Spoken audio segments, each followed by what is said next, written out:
ሉክሾና ሃሪ ማጓየር ከማንቸስተር ዩናይትድ ስኳድ ጋር ወደ ታይኒሳይድ ተጉዘዋል። ማለትም ወደ ኒውካስል ክለብ የሚገኝበት ከተማ ማለት ነውና ወደዛ ተጉዘዋል። ምናልባት ባለፈው ጨዋታ ላይ ትንሽ አስጊ የሆኑ ነገሮች ነበር ተመልክተን የነበረው። በጉዳት ምክንያት ተቀይረው ወጥተው ነበረ። በተለይ ደግሞ ሉክሾ ቀደም ብሎ ነበረ ተቀይሮ ወጥቶ የነበረው። ገና በጊዜ ነበር ተቀይሮ የወጣው። ምንም እንኳን ሃሪ ማጓየር ትንሽ ቆየት ብሎ ቢሆንም ግን ደግሞ እሱም ቢሆን በጉዳት ምክንያት ነው ከቲሙ ሊለይ የቻለውና አሁን ደግሞ በተሰማው ዜና መሰረትና ማይክል ካሪክም እንዳረጋገጠው ከሆነ ከማንቸስተር ዩናይትድ ስኳድ ጋር ወይም ደግሞ ስብስብ ጋር ተጉዘዋል። መግባት አለመግባታቸው እንዴት ነው ያለው ነገር ማለት ይሰለፋሉ ወይስ አይሰለፉም የሚለውን ነገር በዚህ ፕሮግራም ለመመለስ እንሞክራለን። ምክንያቱም እንደሚታወቀው ሉክሾና ሃሪ ማጓየር ማለት ለማንቸስተር ዩናይትድ በተለይ አሁን ለማይክል ካሪኩ በጥሩ ሁኔታ እየተንቀሳቀሰ ለሚገኘው ቡድን ዋና የሚባሉ ተጫዋቾች ናቸው አይደለ? በተከላካይ ቦታ ላይ ሃሪ ማጓየር የተለየ ሚና እየተወጣ ነው የሚገኘው። ሉክሾ ደግሞ በፉልባክነት ሚናው የማንቸስተር ዩናይትድን የግራ ፉልባክ ቀጥ አድርጎ የያዘ ተጫዋች ስለሆነ እነዚህ ተጫዋቾች ወሳኝ ናቸው። ከዛ ውጪ ማይክል ካሪክ የሴት ፒስ ጉዳይ ሊታገድ ይገባል፣ ማለትም አጠቃቀሙ ላይ ሴት ፒስ ይቅር አይደለም ግን አጠቃቀሙ ሊጤንበት ይገባል፣ ሊታገድ ይገባል ብሎ ትንሽ መረር አድርጎ ወይ ደግሞ ጠንከር አድርጎ የተናገረበትን አጋጣሚ ተመልክተናልና ምን ለማለት ፈልጎ ነው ወይም ደግሞ ይሄ ንግግሩ ከምን አንጻር ነው የምንረዳውና የምርም የሴት ፒስ አጠቃቀም ሊጤን የሚገባ ነገር ነው ወይ ደግሞ አጠቃቀሙ እንደ አዲስ ተከልሶ እነዚህ ነገሮች ይቻላል ወይ እነዚህ ነገሮች አይቻሉም ተብሎ መቀየር ያለበት ነገር ነው ወይ የሚለውን ነገር ለማየት ወይንም ደግሞ ለመዳሰስ እንሞክራለን። ከዛ ውጪ ደግሞ ብሩኖ ፈርናንዴዝ ማለትም ማይክል ካሪክ ስለ ብሩኖ ፈርናንዴዝ በሚያወራበት ሰዓት ላይ ብሩኖ ፈርናንዴዝ ካራክተር ነው ብሎ ስለ ብሩኖ ፈርናንዴዝ የተናገራቸው ብዙ ነገሮች አሉ። በዚህም ፕሮግራም ላይ ደግሞ ስለ ብሩኖ ፈርናንዴዝ መነሳት ያለባቸውን አንዳንድ ሀሳቦች በእርግጥ ስለ ችሎታው ምን ያህል ይችላል የሚለውን ነገር እንደ አዲስ ማንሳቱ ትንሽ ብዙም አስፈላጊ ነገር አይደለም። ምክንያቱም የሚታወቅ ነገር ነው። ብሩኖ ፈርናንዴዝ ለማንቸስተር ዩናይትድ ምን ያህል ጠቃሚ ተጫዋች እንደሆነ ማንም የሚክደው ነገር አይደለምና ምን ያህል ጠቃሚ ነው የሚለውን ነገር ለማንሳት ሳይሆን ግን ደግሞ እየተወጣ ካለው ሚና አንጻርና ተጫዋቹ ምን ያህል ለማንቸስተር ዩናይትድ ወሳኝ እንደሆነ እንደዚሁ ለማስታወስ ወይም ደግሞ ለመዳሰስ እንሞክራለን። ከኒውካስል ጋር ምን አይነት ፈተና ሊገጥመው ይችላል የሚለውንም ነገር ለመመልከት ለመዳሰስ እንሞክራለን። ይሄ ሁሉ የሚሆነው ወይ ደግሞ ስለነዚህ ጉዳዮች የምናነሳው ታዲያ እናንተ እስከ ፕሮግራማችን መጨረሻ ድረስ የምትከታተሉ ከሆነ ነው። ለዛም ደግሞ ተጋብዛችኋል። ማንቸስተር ዩናይትድ እንግዲህ ወደ ሴንት ጄምስ ፓርክ ተጉዞ ከኒውካስል ዩናይትድ ጋር ለየት ያለ ወይ ደግሞ በሌላ አይነት መልኩ ደግሞ ልንመለከተው የምንችለው አደገኛ የሚባል ወይም ደግሞ አስጊ የሚባል ጨዋታን ያደርጋል። ከዚህ በፊት በተደረገው ጨዋታ ላይ እንደምናስታውሰው አሁን በዚህ ጨዋታ ላይ የሌለው በጉዳት ምክንያት ከማንቸስተር ዩናይትድ ስብስብ ውጪ የሆነው ፓትሪክ ዶርጉ የሚገርም ጎል ነበር አስቆጥሮ የነበረው አይደል? በሱ ጎል 1-0 በሆነ ውጤት ነበረ ማንቸስተር ዩናይትድ ማሸነፍ የቻለው። በዛ ሰዓት ላይ ሩበን አሞሪም ነበር የማንቸስተር ዩናይትድ አሰልጣኝ የነበረውና አንዳንድ ለውጦች የተደረጉበትም ጨዋታ ነበረ።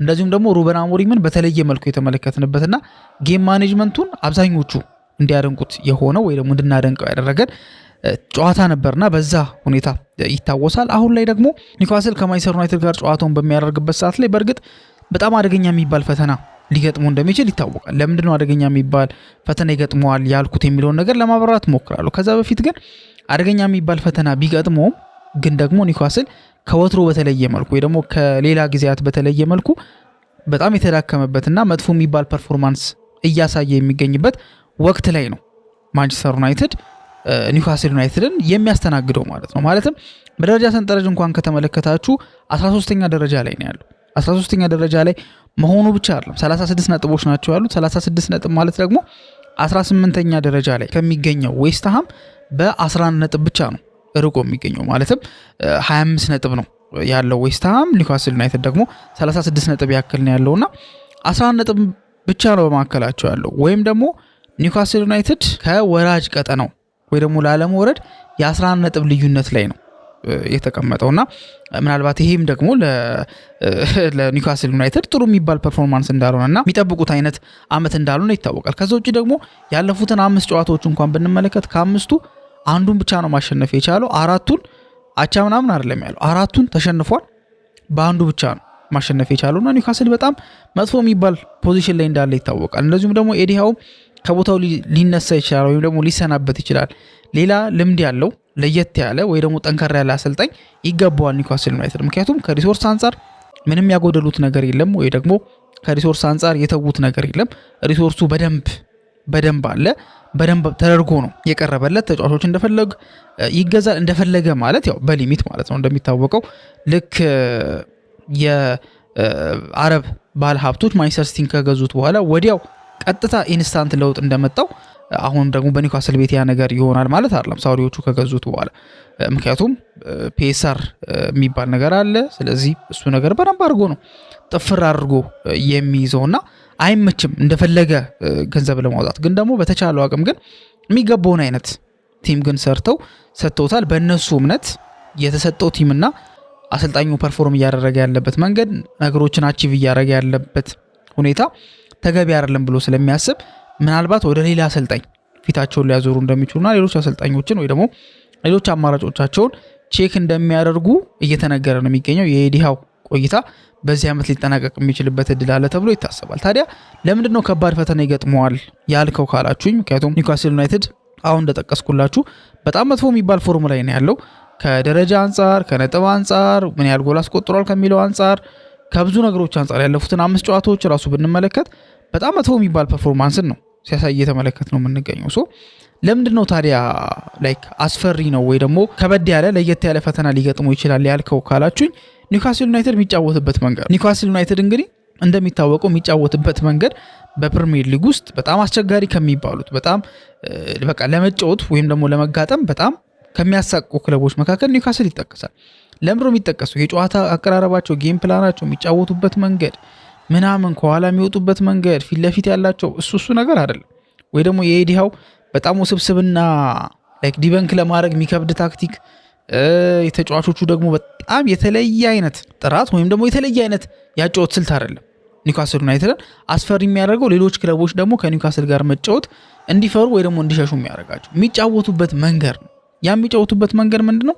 በጣም ጉልበት የሚጠይቅ ማለትም በቃ ፍትጊያ ያለበት፣ ፍጥነት ያለበት፣ ይሄ የአየር ላይ ኳሶች የሪያል ዱዌሎችን ማሸነፍ የሚጠይቅ አይነት በጣም ከባድ አይነት አጫወትን ነው የሚጫወቱ። ታዲያ እንደዚህ የሚጫወቱ ቡድኖች ደግሞ በፕሪሚየር ሊግ ውስጥ እንዲሁም የፕሪሚየር ሊግ ቡድኖች ሌሎች የፕሪሚየር ሊግ ቡድኖች እኮ የሚፈሩት እንደዚህ አይነት አጫወት ስለሚጫወቱ ነው። ታዲያ ኒውካስል ደግሞ የተሻሉ ተጫዋቾችን ይዞ በተሻለ አሰልጣኝ በተሻለ ሁሉ ነገር ሲመጣ በጣም ነው የከበደው። ስለዚህ ኒውካስል አስቸጋሪ ያደርገዋል ተብሎ የሚታሰበው ከዚህ አንጻር፣ ምክንያቱም የማንቸስተር ዩናይትድ ቡድን ወይም ደግሞ የማይክል ካሪኩ ማንቸስተር ዩናይትድ በሎ ብሎክ የሚጫወቱ ቡድኖችን መስበር ይከብደዋል። ልክ እንደነ ኤቨርተን አይነት ቡድኖች ሲያስቸግሩት እንመለከታለን በተደጋጋሚ። ያን ነገር በቀላሉ ሰብሮ ለማለፍ ይከብደዋል። ስለዚህ ከኒውካስል ጋር የሚኖረው ጨዋታ በእርግጠኝነት ኒውካስል እያጠቃር ለሚጫወተው እየተከላከለ ነው የሚጫወተው። ምክንያቱም መሀል ላይ እንኳን ከተመለከታችሁ ረጃጅምና ጉልበተኛ የአማካይ ስፍራ ተጫዋቾች ናቸው ያሉት። እነዚህ ከባድ ተጫዋቾች ስላሉት የሚጫወትበት መንገድ ጉልበትን ያማከለ ነው። አየር ላይ ኳሶችን የሚያበዛ ነው። በቀላሉ ተሰብሮ የሚገባ አይነት ቡድን አይደለም፣ ወይ ደግሞ በቀላሉ የምታልፈው አይነት ቡድን አይደለም። ስለዚህ ማንቸስተር ዩናይትድ ከዚህ አንጻር ይቸገራል ተብሎ ይታሰባል። ወይም ደግሞ ምንም እንኳን የሰሞኑ ፐርፎርማንስ መጥፎ ቢሆንም ወይ ደግሞ ጥሩ ባይሆንም በደንብ እየተንቀሳቀሰ እንኳን ባይሆንም ግን ደግሞ ስቲል አደገኝነቱ ግን ከሱ የተላቀቀ አይመስልም። ስለዚህ ይሄ አጨዋወቱ ደግሞ ለማንቸስተር ዩናይትድ የሚከብድ ስለሚሆን ማንቸስተር ዩናይትድ የተለየ አይነት የጨዋታ አቀራረብ ይዞ ገብቶ በብልጠት እነሱ የሚፈልጉትን አይነት ጨዋታ በመጫወት ወይ ደግሞ በጉልበት ለማሸነፍ መሞከር ምናምን ሳይሆን ግን ደግሞ በብልጠት ያን ነገር ማድረግ ወይ ደግሞ ጨዋታውን ኤክስኪዩት ማድረግ አለበት ብዬ አስባለሁ። ምክንያቱም አሁን ላይ በጉዳት ምክንያት ጊማሬሽ የለም። በጨዋታ መጨረሻ ላይ አዲስ ነገር ካልተሰማ በስተቀር በጉዳት ምክንያት ጊማሬሽ አይኖርም። ስለዚህ የመሃል ቦታው ላይ የመሃል ሜዳው ላይ ጆሊንተን ሊኖር ይችላል፣ ተቀይሮ ሊገባ ይችላል እንደባለፈው፣ ወይ ደግሞ ቋሚም ሊሆን ይችላል። እንደዚሁም ደግሞ ቶናሊም አለ። ስለዚህ እነዚህ ተጫዋቾች ስትመለከቱ ጉልበተኛ ናቸው፣ ፈጣን ናቸው። በእነዚህ ተጫዋቾች ተመስርቶ ነው እንግዲህ አደገኛው ኒውካስል ሊገነባ የቻለው። ታዲያ ማይክል ካሪክ ስለ ሴት ፒስ አጠቃቀም እንደዚሁ የተናገረው አጋጣሚ አለ። ሴት ፒስ በጣም መስመር እየለቀቀ ነው፣ በጣም ቅጥ እያጣ ነው። እንዲሁም ኦፊሻሎች ወይንም ደግሞ ስለዚህ ጉዳይ የሚመለከታቸው አካላት ይሄን ነገር ሊያጤኑበት ይገባል። ምክንያቱም ትክክል አይደለም፣ ሩቅ አይደለም። ያን ያህል እኛ ዳኞች መጥተው ፔናልቲ ቦክስ ውስጥ ኮርና በሚሰጥበት ሰዓት ላይ ወይ ደግሞ ቅጣትን በሚመታበት ሰዓት ላይ በረኛውን መንካት አይቻልም፣ ወይም ደግሞ ሌላውን ተጫዋች መንካት አይቻልም። አሁን ላይ ግን እየተመለከትን የምንገኘው ምን አይነት ኬዎስ እየተፈጠረ እንደሆነ አይተናል አይደል? በተለይ በኤቨርተኑ ጨዋታ በጣም የሚገርም ነበር። ኤቨርተኖች ምናልባት ከቆመ ኳስ በጣም ብዙ ጎል በማስቆጠር አንደኛ ወይ ሁለተኛ ወይ ሶስተኛ ቢሆኑ ኖሮ ኦኬ፣ ግን እንደዛ አልነበረም። የሴት ፒስ አጠቃቀማቸው በጣም ደካማ ነው፣ ግን ስቲል እየተጠቀሙ የነበሩበት መንገድ በጣም ከባድ ነበር። እንዲሁም ሴኒ ላሜንስ በቃ ዋር ውስጥ ነበር ብሎ ነበር እንዲሁም ለመጥቀስ የሞከረው። ምክንያቱም በዛች ትንሽ ቦክስ ውስጥ እንደዛ ተጫዋቾች በሚደራረቡበት ሰዓት ላይ ላይ በሚሆኑበት ሰዓት ላይ ይሄ ተጫዋች በእርግጠኝነት ይቸገራል። በእንደዚህ አይነት መንገድም ነው ጎል እንዲቆጠር እየሆነ ያለው። ለዚህም ደግሞ የኮርና አመታት ክሬዲቱን መውሰድ አለባቸው ብዬ የማስበው ወይም ደግሞ ሲያደርጉት በደንብ የታዩ አርሰናሎችን ነው አይደለ?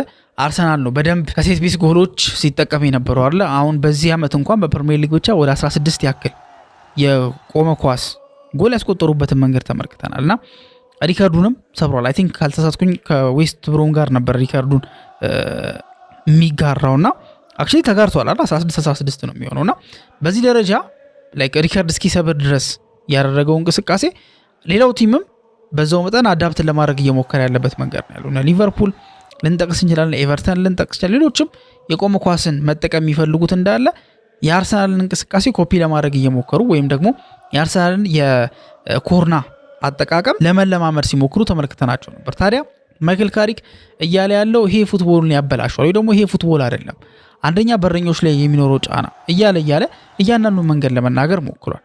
ምናልባት በዚህ ጉዳይ እንኳን እውነት ያለው ይመስላል አይደለ? ምክንያቱም ሴት ፒስ በጣም ከቁጥጥር ውጪ እየሆነ ነው። የትኛውም ክለብ በተለይ እንግሊዝ ክለብ የመጀመሪያ አማራጩ የቆመ ኳስን ለማስቆጠር መሞከር ነው አይደለ? በተለያየ አጋጣሚ በሚመስለውም በማይመስለውም መልኩ ኮርናዎችን ለማግኘት ጥረት ያደርጋሉ። ኮርና በሚገኝበት ሰዓት ላይ ታዲያ ለመጠቀም ልክ አርሰናል የሰራለትን መንገድ ለመጠቀም ይሞክራሉ። ግን ደግሞ አርሰናል ሰርቶለታል ማለት ሌላውም ክለብ ይሰራለታል ማለት አይደለም። አርሰናል ወደ 16 ያክል ጎሎችን በፕሪሚየር ሊግ በዚህ ዓመት ብቻ ገና ነው፣ ጨዋታዎች ይቀራሉ አይደል? ግን በዚህ ዓመት ብቻ 16 የቆመ ኳስ ጎሎችን ያስቆጠረበትን መንገድ ተመልክተናል።